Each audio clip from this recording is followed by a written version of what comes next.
है कि हमारा मुरीद, मुरीद का बेटा मुरीद, मुरीद का बेटा मुरीद। दामन पकड़ते वक्त बोला था कि मैं ईमान लाया अल्लाह पर, उसके रसूल पर। आज के बाद मैं कभी नमाज नहीं छोड़ूंगा, वालिदैन की खिदमत करूंगा, अच्छाइयां करूंगा। मगर उस किए गए वादे के साथ हमने उल्लंघन किया। एक बार नहीं 50 बार हम करते हैं और हम सोचते कि सरकार के नजरे करम से हम कामयाब होंगे। औलिया सालिहीन का फैजो करम उन लड़कों पर कभी नहीं होगा जो लड़के अपने बाप को सताते हैं। ऐसी मकान में रहने वाला, फ्लाइट पे उड़ने वाला, जमीन खरीदने वाला, मकान बनाने वाला, कलकत्ता हो, दिल्ली हो, चेन्नई हो, हैदराबाद हो, कानपुर हो, सारी कैपिटल सिटी हो, हिंदुस्तान के बाहर हो, दुनिया की जिस आबादी में हम घुस जाए, सारे पैसे हमारे पास हो जाए, सबसे बड़ा सुपर पावर हो जाए, सिर्फ हमारा बाप हमसे नाराज रहे तो अल्लाह की कसम दुनिया के सारे पीर हमसे राजी हो जाए तब भी अल्लाह राजी नहीं होगा जब तक बाप राजी नहीं होगा। सुभान अल्लाह, वाह, बहुत नारे तकबीर, नारे रिसालत, नारे हैदरी, नारे हैदरी। मुफक्किर इस्लाम मुफ्ती मुसव्विर रजा साहब क़िबला, मुफक्किर इस्लाम मुफ्ती मुसव्विर रजा मिसबाही साहब क़िबला, जलसा कलीमी, फैजान हुजूर मसरूर मिल्लत। हमने कमजोर समझा उसको, हमने उस बूढ़े बाप को पेशाब में लेटे हुए देखकर हमने कमजोर समझा। हम उस 80 साल के बूढ़े बाप को जो एक टेबलेट के लिए परेशान हाल है, उस परेशानी में हमने उन्हें मोहताज समझा। अरे उस मोहताजी में भी अल्लाह ने उनको इस कदर ऑथराइज किया है कि अगर कोई लड़का मजदूरी करके भी अपने बाप की खिदमत करते हुए किसी एक मर्द की पगार और तनख्वाह को अपने बाप के कदमों में लाकर रख दे कि अब्बा ये मैंने मजदूरी करके 1 महीने पैसे पाए, ये पैसे आपकी दवाई के लिए, ये पैसे आपके चश्मे के लिए, ये पैसे आपकी हिफाजत के लिए, ये पैसे आपके खर्चे के लिए, ये पैसे आपके पॉकेट खर्चे के लिए, खुदा की कसम सरकार मसरूर मिल्लत के इस अजीम शान जलसे से उलमा की मौजूदगी में मुसव्विर रजा का ये चैलेंज भरा आपसे पैगाम है कि जिस दिन एक लड़का अपने बाप की रजामंदी को हासिल करने के रजा को हासिल करने के लिए 5000 1 महीने की पगार दे दे, पाँव दबा कर कहे अब्बा मैंने मजदूरी की दिल्ली में, मैंने धान काटा पंजाब में, मैंने ठेला चलाया कलकत्ता में, मैंने बहुत मेहनत की मुंबई में, वहां से 5000 की पगार मुझे मिली 1 महीने की, अब्बा इसे कबूल फरमाइए। उस पेशाब की बिस्तर पे सोने वाले हमारे बूढ़े बाप ने अगर उस 5000 की कमाई को कबूल कर ले, खुदा की कसम हम 5000 ही महीने में कमाएंगे, मगर हमारा रब उसी 5000 में बरकते 50,000 नारे तकबीर, अज़मते वालिदैन, नारे तकबीर, उलमा अहले सुन्नत, फैजाने कलीमी, नारे तकबीर। अब कभी माँ बाप को सताओगे? कोई बोलोगे कि आपने कुछ नहीं किया मेरे लिए? बोलिए, हाथ उठा के बोलिएगा कभी कि कुछ नहीं किया आपके लिए? नहीं ना? खिदमत करेंगे, इज्जत करेंगे, इंशाअल्लाह, मोहब्बत करेंगे। इंशाअल्लाह। बेटा दिल्ली में एसी मकान में लेटा है और बाप कलिया चक में बेचारा 4-5 घंटे से एक ही बेडशीट पर पेशाब की बिस्तर पे लेटा हुआ है, उसका बिस्तर और उसका बेडशीट बदलने वाला कोई बेटा नहीं। याद रखिए वही बाप है जो हमारी पैदाइश में लड्डू बांट रहा था। ये वही बूढ़ा है जो हॉस्पिटल से लेकर घर आते वक्त तक न जाने कितनी मर्तबा कितने लोगों से कहा कि अल्लाह ने मुझे बेटा दिया, हजरत ये तीसरा बेटा, हजरत ये चौथा बेटा, हजरत ये 5वां बेटा। 5 बेटों का बाप आज पेशाब पर लेटा है, उसको उठाने वाला कोई नहीं। नौजवानों, जलसे का मेन मोटो और मकसद ये होता है, जलसे में आने का मकसद ये होता है कि इंसान के दिल की दुनिया बदल जाए। हमने जिस रसूल का कलमा पढ़ा है ना, उस रसूल हाशमी ने वालिदैन की मोहब्बत का आपने अमली एतबार से ऐसा बेहतरीन पैगाम दुनिया को दिया है कि दुनिया में आज तक किसी ने ऐसी मोहब्बत अपने वालिदैन के लिए पेश नहीं की है। सरकार फरमाते हैं कि काश मेरे माँ बाप जिंदा होते और मैं माँ बाप में से किसी को पाता, नमाज में होता और मेरी माँ मुझे बुलाती तो नमाज छोड़कर मैं पहले माँ की बारगाह में हाजिरी देता। और आज हम अपनी मर्जी के लड़के हो गए, हमारी बेटियां, ये हमारी बच्चियां, ये हमारे बच्चे, इन लोगों ने तो जीना हराम कर रखा है माँ बाप का। छोटे छोटे नौजवान लड़के जो है, जो 18-16 साल की बीच की जिनकी उम्र है, अब तो एक फैशन चला है, अपनी सारी मर्जी अपनी मर्जी माँ बाप के आगे रखो। बाप मान लिया तो ठीक है, वरना अपने तरफ काम करेंगे। बाप कहेगा कि बेटा इधर ये रास्ता मत जा, तो बेटा वही रास्ता जाएगा, और बाप से कहेगा कि बैठ। आप जानते हैं वो सही है, वो काम ठीक है, बोलता है ना, अरे बोलता है कि नहीं? जी बाप जी। बार बार मना करता है कि ये काम मत करो, बेटा बोलता है वही काम करेंगे। और ज्यादा बाप प्रेशर डालेगा तो बोलेगा बेटा कि आपको कुछ नहीं मालूम है, आप चुपचाप आराम से रहिए, हम जो कर रहे हैं करने दीजिए। नौजवानों, जिस रास्ते में फूल बिछे हो ना, सुनो, कलीमी भाई खामोश रहिए, रास्ते में अगर फूल बिछे हों और बाप उस रास्ते में हमें जाने से मना कर दे, तो यकीनन हमें मान लेना चाहिए। बोलो ना, अगर हमने जिद कर लिया कि हम उसी फूल वाले रास्ते पे चलेंगे, अब्बा आपको दिखाई नहीं देता है, वो फूल नहीं, वो कांटा नहीं फूल है, अगर आप उसे फूल समझकर चल देंगे ना, वो फूल किसी दिन कांटा बन के आपका पैर काट देगा। जी जी जी, हक है। और अगर आपको बाप किसी कांटे वाले रास्ते पर चलने के लिए बजिद कर दे, जिद करे कि नहीं चलना ही है, और आपने वालिदैन का एहतराम करते हुए उसी रास्ते को आपने अख्तियार कर लिया ना, तो अल्लाह उसी खारदार रास्ते को किसी दिन फूल में कन्वर्ट फरमा देगा। सुभान अल्लाह। ये जो कहते हो ना कि मैं शादी करूंगा उसी से, ये तो फैशन चला रहा है, मैं तो जहर खा लूंगा, फांसी पे लटक जाऊंगा। मैं तो सोचता कि जो लड़का पहले बोले कभी मेरे सामने, तो अगर वो 1 घंटा के बाद खाने वाला रहेगा तो मैं कहूंगा पहले ही खा ले,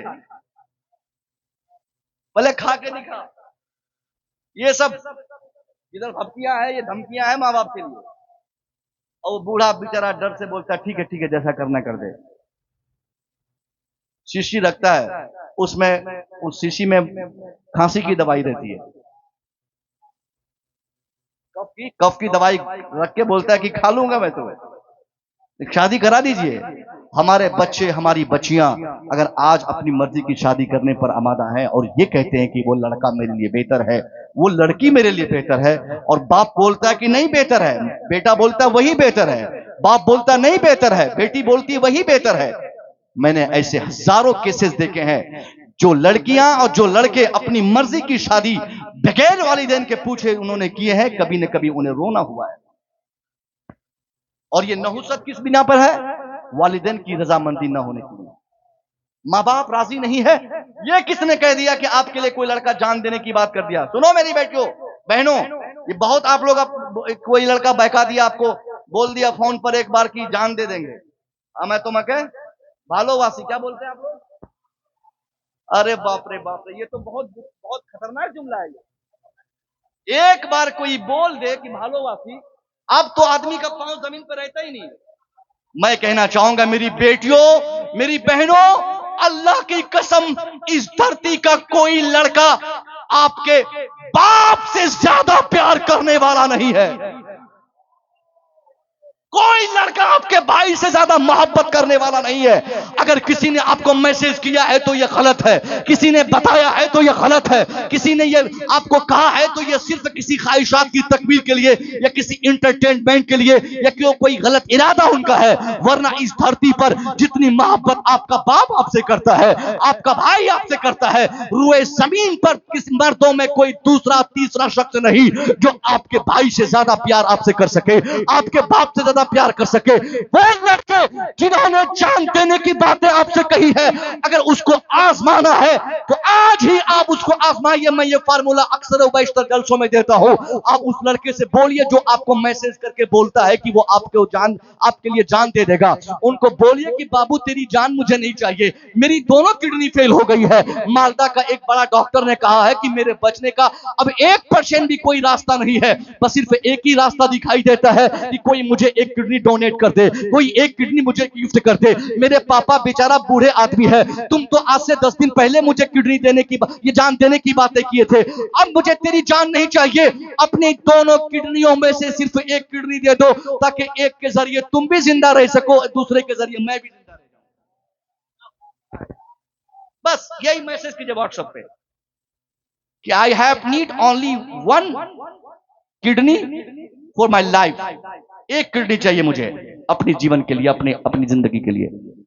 सबसे पहले तो वो लड़का आपका नंबर ब्लॉक करेगा, बोलेगा अरे ये तो सही में ही लड़की तो ये गंभीरता से ले ली, अब तो आ गए बहुत लेट चाहते हैं और खाली हाथ कभी मत आया कीजिए। अच्छा, मैं क्या कह रहा था, वो लड़का तो पहले नंबर ब्लॉक करेगा, उसके बाद टाइम बचेगा, फिर डिसाइड करेगा कि कभी दोबारा बहादुरपुर के इलाके में नहीं जाना है, उस गांव में जाना ही नहीं है। वो जान जाएगा कि लड़की तो जान लेके छोड़ेगी। मैंने क्या इनसे कह दिया कि जान दूंगा, ये तो सही में जान मांग रही है। कौन किडनी डोनेट करने जाए इनको? और वाकई मोहब्बत देखो अपने वालिदैन की। बाप को अगर मालूम हो जाए कि आपकी किडनी दोनों फेल हो चुकी है, वो बाप गरीब हो, उनके पास पैसे नहीं हो, उनकी कमर मजबूत ना हो, उनके पास दौलतों की रेल पेल ना हो, बावजूद इसके उस पोजीशन पर भी 10, 20, 50, 100, 500, 2000 की भीख मांग मांग कर पूरे इलाके से पैसा इकट्ठा करेगा, पैसा जमा करके भी आपका इलाज कराएगा, आपको ऐसे ही मरने नहीं देगा। ये मोहब्बत किसकी हकीकी मोहब्बत हुई? माँ बाप की कि किसी गैर की? आपके माँ बाप ही आपके लिए सर्वे सर्वा है। अल्लाह करे कि ये बातें सबके दिलों पे उतर जाए। मेरी बेटियों, आपकी वजह से पूरा समाज इस वक्त गंभीर हो चुका है। आपने एक दो नहीं कई हजार ऐसे किस्से आपकी जिंदगी में आज की इस आधुनिक युग में, इस जमाने में हमने सुने हैं, जिसकी बुनियाद पर करतूत आप एक बेटी करती हो, शर्म से पूरे समाज का चेहरा नीचे हो जाता है।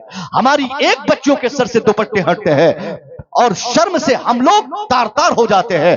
अल्लाह की कसम, ये जलसे में आने का मकसद है कि आपको पैगाम दिया जाए कि अल्लाह के रसूल ने जिस तरीके से मुसलमानों की बेटियों को समाज में रहकर इज्जत कमाने का और इज्जत कमाकर दूसरों को इज्जत कमाने का रास्ता बताने का जो आपने अपनी जिंदगी में पैगाम दिया था, उसका मतलब यही है कि हमारा सर ढका रहे, हमारा चेहरा ढका रहे, हमारा हाथ ढका रहे, हमारा जिस्म ढका रहे, एक एक बाल का हिस्सा ढका रहे।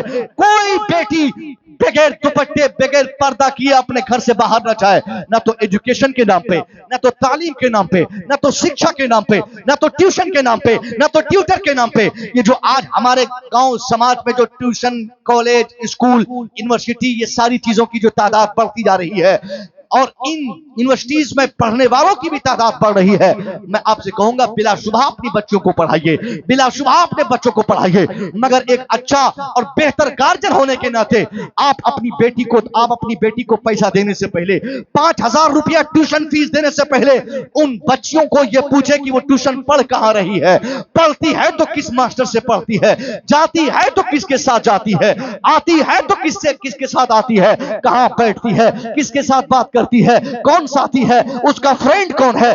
जो बाप सिर्फ पैसा देगा, जो बाप सिर्फ माल देगा, साइकिल देगा, गाड़ी देगा, स्कूटी खरीदेगा और अपनी बच्चियों की निगरानी नहीं करेगा, वो बाप वक्त का इंतजार करे, वही स्कूटी देना, वही पैसों की फरावानी, वही ट्यूशन फीस अदा करना, ये कभी उस बाप के लिए काल बन जाएगा। और होशियार बाप वो होता है अपनी बच्ची के एक एक एक्टिविटीज को चेक करता रहे, बेटी मेरी उठती कब है, बेटी मेरी जागती कब है, बेटी मेरी जाती कहां है, बेटी मेरी आती कहां से है, बच्ची मेरी पहनती कहां है, क्या है। मैं कहना चाहूंगा साहब, ये जो आज हमारा समाज तबाह बर्बाद हो रहा है, इस तबाही का सबसे बड़ा रिस्पॉन्सिबल आप और हम है। हम अगर किसी बेटी के बाप है तो हमारा अधिकार है हम बेटी का कपड़ा सिलेक्ट करें, बेटी क्या पहने की हम तय करें, बेटी कब कहां पढ़ेगी वो हम तय करें, बेटी क्या कहां जाएगी वो हम तय करें। आजादी का मतलब ये नहीं कि कपड़े का सिलेक्शन बेटी अपनी मर्जी से करे, ट्यूशन का बिजनेस इंतखाब बेटी अपनी मर्जी से करे, स्कूल का इंतखाब बेटी अपनी मर्जी से करे, तालीम और सब्जेक्ट का चयन बेटी अपनी मर्जी से करे। नहीं नहीं, उस बेटी को पैदा हमने किया है, उसकी उसके हुकूक हमारे साथ है। उस बेटी को खिलाते हम हैं, कपड़ा हम देंगे, साइकिल हम देते हैं, हम जिलाएंगे, उसको हम पैसा देते हैं, तो मर्जी हमारी चलेगी। जो बाप अपनी बेटी, अपनी बच्ची या अपने बच्चों की तालीम के साथ साथ उनकी तरबियत पर निगाह रखेगा, मैं दावे से कह सकता हूं उसकी बेटी पढ़ लिख कर बहुत ज्यादा पैसा कमाने वाली बने न बने, मगर इज्जत कमाने वाली जरूर बन जाए। वो सब नहीं हो पाएगा उससे, वो उससे नहीं हो पाएगा, नारा हो इससे नहीं हो पाएगा। सीना जाम है। कल 2 घंटा दरभंगा शकरी में तकरीर किया, इनके जिशान साहब के इलाके में, वहां से डायरेक्ट फिर मैं इधर ही आया, फिर यहां बोला, फिर अभी कहीं जाना है मुझे। तो हम लोग हमेशा बोलते हैं सीने में कभी दर्द नहीं होता, कैसा सीना है आपका? अरे जिस सीने में मौला अली बसते हो वो सीना कभी कमजोर होता है क्या? अगर किसी का सीना 56 इंच का हो ना, इंची टेप लेकर नापने की हमें हाजत नहीं, हमें सिर्फ ये बता देना काफी है कि मुझे नहीं मालूम कि मेरा सीना कितने इंच का है, मगर इतना जरूर मालूम कि इस सीने के नीचे मौला अली रहते हैं। वो 40 अफराद जो खैबर के दरवाजे को हिला ना पाए, जिस सरकार मौला अली ने अकेले उस दरवाजे को उखाड़ फेंका, उस अली का नाम लेने वाला कभी कमजोर नहीं होता है।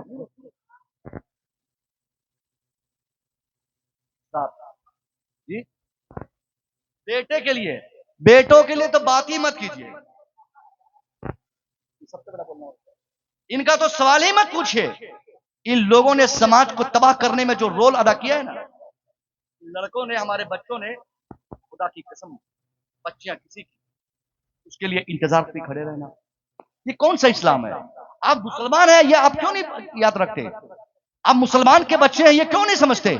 आज अगर आपने किसी की बेटी को परेशान किया है, किसी की बहन को तंग किया है, याद रखिए कभी आपकी बहन को भी कोई तंग करेगा। ये दुनिया का बदला है।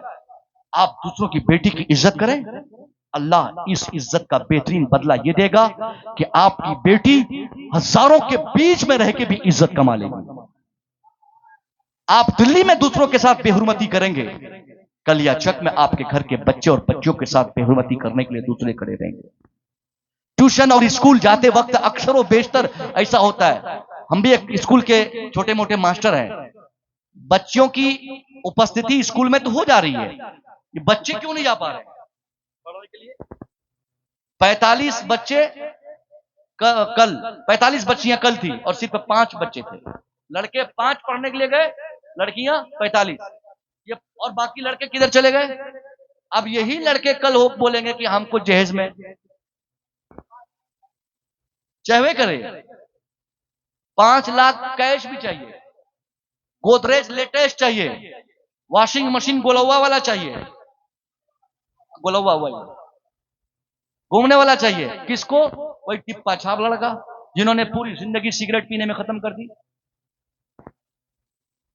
आप लोग जब शादी कराओ ना किसी की, उस वक्त आप उस घर वाले का घर और मकान मत देखिए कभी, खानदान और ये पानदान मत देखिए कभी, किसका खानदान कितना बड़ा, पानदान कितना बड़ा। आपके लिए सबसे बेस्ट चीज देखने के लिए है कि उस लड़का का कैरेक्टर चेक कीजिए कि कहीं ये अमीर घर का लड़का कैरेक्टर लेस तो नहीं है, कहीं सिगरेट पी पी कर इसकी जवानी तबाह तो नहीं हो गई है, कहीं मोबाइल की दुनिया ने इसकी दुनिया को बदल तो नहीं दिया है, कहीं व्हाट्सएप और फेसबुक ने इसकी दुनिया के चलने फिरने के तौर तरीके को अलग तो नहीं कर दिया है। अगर वो करोड़पति का बेटा है ना, तो जूतियों की नोक से उसके ठोकर मारकर किसी झोपड़पट्टी में रहने वाले, नमाज रोजे की पाबंदी करने वाले गरीब बच्चे से अपनी बेटी की शादी कराने को तरजीह दीजिए। अमीर घर के आवारा लड़कों को कभी मत बुलाइए, क्योंकि आपकी बेटी, अरे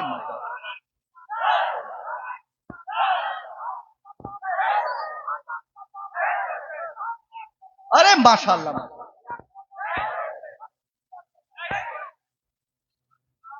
माशाल्लाह माशाल्लाह माशाल्लाह, ये मोहब्बतें हैं इन लोगों की। अच्छा, शुक्रिया। कम से कम 20 रुपया तो किसी ने दिया। अब मेरी आवाज जीशान गाजीपुरी की तरह नहीं है, तो मैं क्या करूं भाई। शुरुआत है इंशाल्लाह, फिर 16 तारीख को किसी जंगल से मैं आना होगा। अब तो मेरी तकरीर खत्म होने वाली है।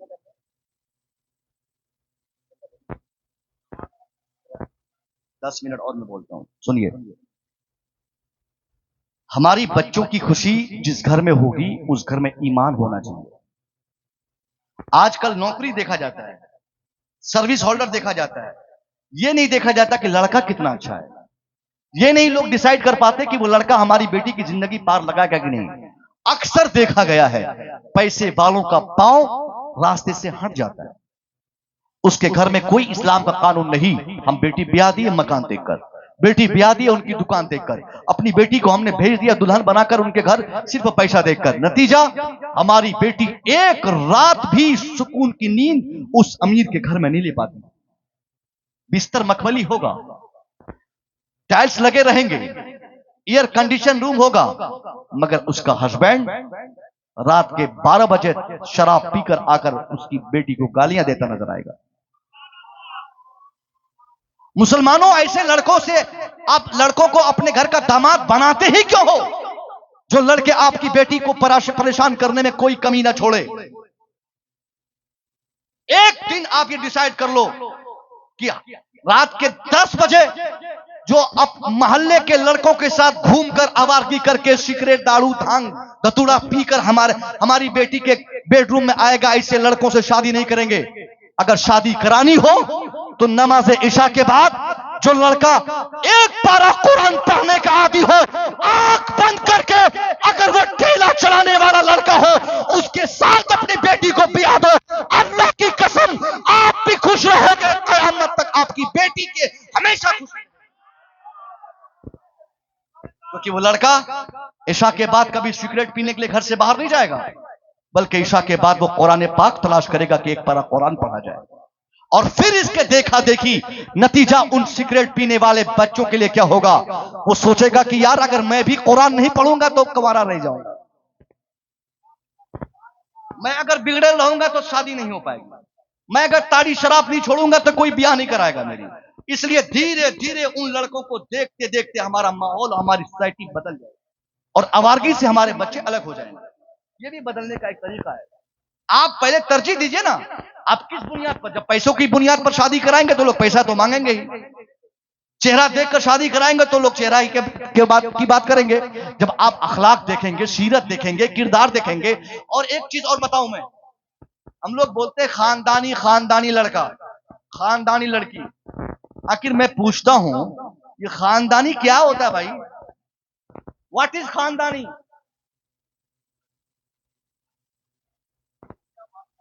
खानदानी क्या है? बोलता ना खानदानी घर देख के थोड़ा देखिएगा, खानदानी होना चाहिए।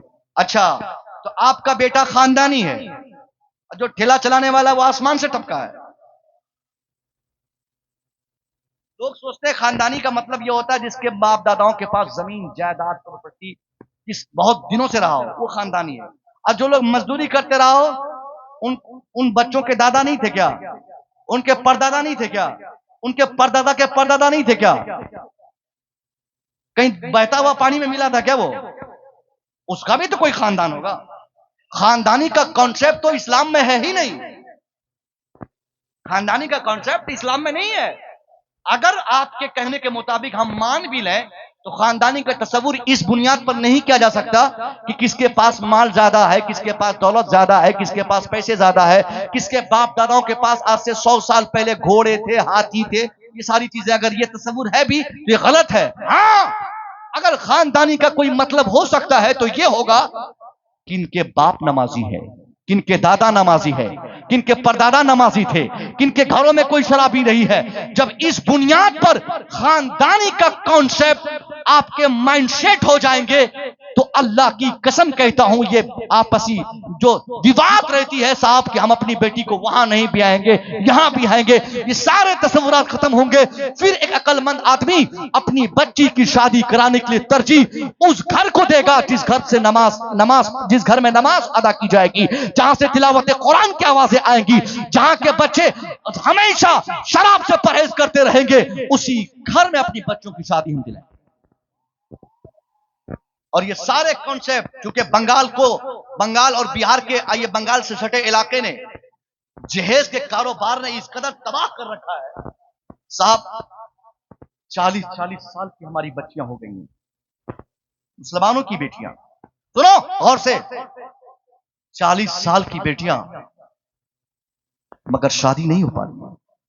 वजह यह नहीं कि उसको लड़का नहीं मिल रहा है, वजह यह नहीं कि लड़की को ऐब है, वजह यह नहीं कि लड़की अच्छे फैमिली से नहीं है, बल्कि वजह यह है कि उसके बाप के पास इस जमाने के डिमांड के एतबार से शादी कराने की ताकत नहीं है। याद रखिए, अगर हमारी बच्चियां उसकी उम्र 40 साल हो जाए और वो घर छोड़ने पर, भागने पर, किसी के साथ ब्याह कर लेने पर मजबूर हो जाए, तो इस पाप का बदला अल्लाह सिर्फ उसके घर वालों को नहीं बल्कि उस पूरे मुआशरे को। पाप पड़ेगी, पाप, लानत और नहुसत आएगी सबके घरों में। आज हम फैशन करते हैं ना, क्या हमको तो हमारे बेटे की शादी में 10 लाख दिया, हमको 10 लाख मिला, उनको तो 5 मिला। फैशन मौज पे ताओ। और देने वाले बेटी वाले भी बोलते हैं, हजरत अभी 1 साल पहले मैंने बिटिया की शादी कराई, 10 लाख दिया, बगैर पूछे बोलता है। इतना बेवकूफ है,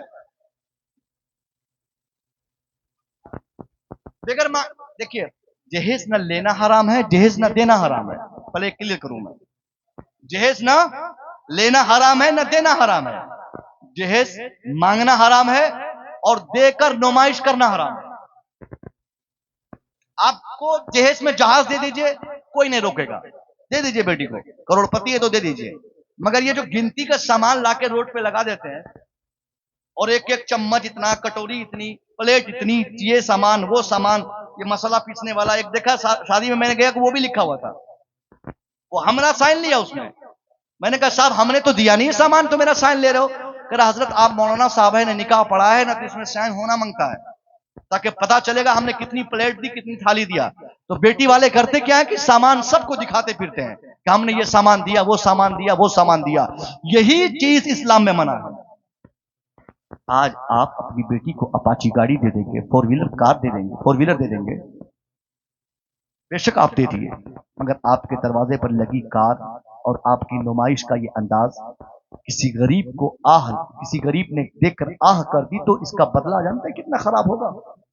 कोई गरीब बच्ची अगर आपके दरवाजे पर लगे पलंग, टेबल, कुर्सी, गोदरेज, फ्रीज, वॉशिंग मशीन, ये सारी चीजों को देख ले और वह तड़प कर अल्लाह से कहे कि अल्लाह काश मेरा बाप भी ऐसा ही अमीर होता तो मुझे भी यही सामान देता। उस वक्त एक गरीब का दिल टूटेगा, उसकी बेटी रोएगी, उसके रोने की वजह से उसकी नहुसत आप पर पड़ेगी। इसलिए मना किया गया है, आपको जो देना है बंद मुट्ठी में आप दे दें। देखने वाले जो सामने थे देख लिए, नहीं देखने वाले थे तो पकड़ पकड़ कर दिखाने की जरूरत नहीं है। जिनको आप दिखा रहे हैं उनके पास वो ताकत ना हो तब क्या होगा।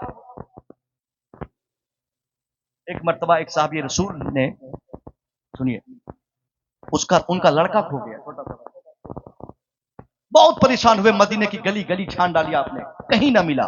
हुजूर की बारगाह में आए, कहा सरकार मेरा लड़का सुबह से गुम हो गया, मैं मदीना की गली गली छान डाला मगर मेरा बच्चा नहीं मिल रहा है। हुजूर अभी दुआ के लिए हाथ उठा ही रहे थे तो उसी अंजुमन से दूसरे सहाबी खड़े हुए, कहा हुजूर मैंने इसके बेटे को अभी से कुछ देर पहले सामने वाले गार्डन में चंद बच्चों के साथ खेलते हुए देखा। कहिए सुभान अल्लाह। अब जो बाप सुबह से शाम तक अपने बेटे को तलाश रहा हो, उनके कानों ने अगर सुन लिया हो कि मेरा बेटा सामने वाले गार्डन में खेल रहा है, तो वो बाप अब वहां रुकेगा, वो दौड़ेगा बेटे के लिए, दौड़ पड़े। हुजूर ने फरमाया दूसरे साहबी से कि उनको बुलाओ, बुलाओ। कहां भाग रहा है इतनी तेजी से? कहां जा रहे हैं? कहा हुजूर मैंने तो कहा ना कि मेरा बेटा सुबह से गुम हो गया, मैं बहुत परेशान, मेरी वाइफ परेशान, उसी को लेने जा रहा हूं। तो हुजूर ने फरमाया कि बेशक लेने जाइए, आपको मैं रोकता नहीं हूं, मगर जब अपने बेटे को उस गार्डन में आप खेलते हुए देखेंगे तो अपने बेटे को आप बेटा कह के मत बुलाइएगा। अरे कहो सुभान अल्लाह।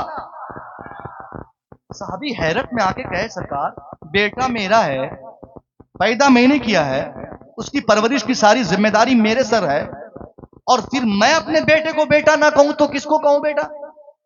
हुजूर ने फरमाया कि हां बेटा तेरा है, तुझे बेटा कहने का फुल अथॉरिटी है, पूरा पूरा हक है, मगर यहां सिचुएशन अपोजिट है, हालात बदल गए हैं। मैं जानता हूं कि सुबह से तुम अपने बेटे को तलाश रहे हो, और मैं जानता हूं कि जब तुम अपने बेटे को वहां देखोगे तो बहुत ज्यादा पुरकैफ होकर, मोहब्बत में शिद्दत लाकर अपने बेटे को बहुत प्यार से लफ्ज़ बेटा का उच्चारण करके तुम अपने बेटे को बुलाओगे। और मुझे अंदेशा इस बात का है कि जब अपने बेटे को तुम प्यार से बेटा का के पुकारोगे तो उस अंजुमन में, उस संगठन में, उस गार्डन में तेरे बेटे के साथ चंद बच्चे और भी खेल रहे हैं, उनमें से कोई ऐसा भी बच्चा होगा जिसका बाप इस दुनिया में नहीं होगा। जब वो प्यारा भरा जुमला तेरी जबान का वो सुनेगा, वो भी आ करके अल्लाह से कहेगा, अल्लाह काश मेरा बाप भी जिंदा होता तो मुझे भी ऐसे ही प्यार से बेटा करके पुकारता। ए मेरे सहाबा, तुझे तेरा बेटा तो मिल जाएगा, मगर किसी यतीम के दिल तोड़ने का गुनाह भी तेरे सर जाएगा। इसलिए कहा जाता है साहब, कभी किसी का दिल नहीं तोड़ना चाहिए। शेरवानी पहन लीजिए, अभी ये हमारे भाई साहब शेरवानी पहने, जीशान गाजीपुरी चले गए, शेरवानी पहन लीजिए। आप 5,000 का कपड़ा पहनिए, पहन लीजिए, मगर कपड़ा पहनने के बाद जब आपके कैरेक्टर में थोड़ी चेंजिंग आ जाए, होता है ना, पैंट पहनने के बाद थोड़ा चलने का स्टाइल बदल जाता है, बदलता है कि नहीं? कार खरीदने के बाद थोड़ा लिविंग स्टाइल में चेंजिंग आती है। महंगा मोबाइल ले ले तो बार बार कवर हटा के दिखाएगा लोगों को। अभी एक साहब मुझे कह रहे थे कि हजरत मैंने आईफोन 14 प्लस लिया। मैंने कहा ठीक है, तो कवर था उसके ऊपर, तो मुझे कह रहा है कि हजरत ये मोबाइल कवर के लिए थोड़ी होता है, इसको मैं निकाल के रखता हूँ। दिखा रहा है वो कवर में सही से दिखाई नहीं दे रहा था। तो मैंने कहा सैलरी कितनी है? बोला कि 1.5 लाख। मैंने कहा मेरी सैलरी 1 रुपया भी नहीं है, मेरे पास पहले से वो मोबाइल है, तुम जो दिखा रहे हो मेरे पास पहले से ही है, सारी एकड़ी वहीं रह गई, तुम तो दिखाते फिर तो वही कैरेक्टर में थोड़ा जो बदलाव आ जाए, इसी को गुरूर कहते हैं, इसी को तकब्बुर कहते हैं। खुशबू आप लगाइए, खुशबू लगाना सुन्नत है, लेकिन खुशबू लगाकर जब आपका ये चाल चलन हो जाए कि लोग हमको महके, लोग सूंघे, लोग बोले कि वाह यार क्या सेंट लगा है इन्होंने, तो समझ लीजिए कि ये गुनाह है। फिर आपको, आपके लिए वो खुशबू लगाना बेहतर नहीं है, क्योंकि आप अपने कैरेक्टर को चेंज कर रहे हैं। ये सारी ऐसी छोटी छोटी बातें थी जिसको बताना निहायत जरूरी था। मैं एक बार सारे मजमे से पूछना चाहता हूँ, क्योंकि ये मेरा घर है, ये घर का जलसा है, अपनी आबादी का जलसा है, अपने इलाके का जलसा है, मेरा अपना कलीमी भाइयों का जलसा है।